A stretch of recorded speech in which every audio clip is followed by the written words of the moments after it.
I have a quick tip to share today, and it's kind of specific to one particular tool I use, but there's a general principle underneath it that I think could apply in more circumstances, so it's worth sharing. Let's take a look at the documentation that I have open for this tool, which is called PHP Coding Standards Fixer. I see it as PHP CS Fixer, and it's from the Symfony project, but it's used widely in the Laravel world as well. So I use this tool, and of course I read the documentation for this tool. And I would say, even if you're using Laravel Pint, it's using PHP CS Fixer under the hood. So this still is relevant to you. I want to point out one detail. So talking about how the configuration is done, here it is up at the top. It makes a recommendation about how to structure your configuration file. It says it is recommended to save the project configuration in this PHP CS Fixer.dist.php file. And then notice here, you may also create PHP CS Fixer.php file, which is the local configuration that will be used instead of the project configuration, and then add that to your gitignore file. Now, I understand how certain tooling, it makes sense to have like a team configuration and then maybe something a little different for your personal preferences when you're working locally on your machine. But I just don't understand why I would need that for a coding standards tool.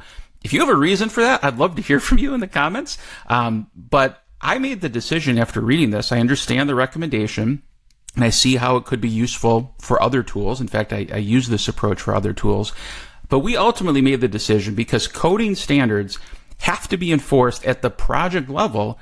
We really didn't see a reason to have a dist file and then a local file, which was ignored. So what we do in our project, we just have the PHP CS Fixer.php file, and we commit that to Git. That is part of the repo. That is tracked in Git. That is enforced on everybody's machine. And it makes sense because a coding standard is also going to be enforced in CI. So if I have my own different local configuration, it's just going to fail CI then later. So I really don't see a reason to override this on a per person basis within a single project. That being said, so that's sort of like the direct tip is like, I don't particularly think this advice is good, and here's why.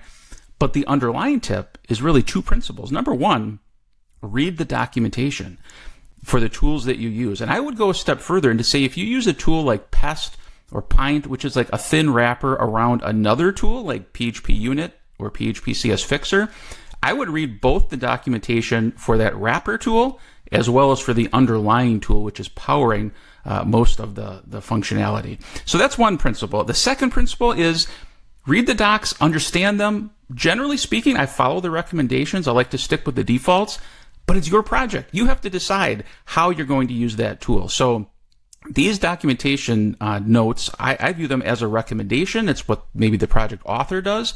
It's not what I have to do in my project. So ultimately, it's your code.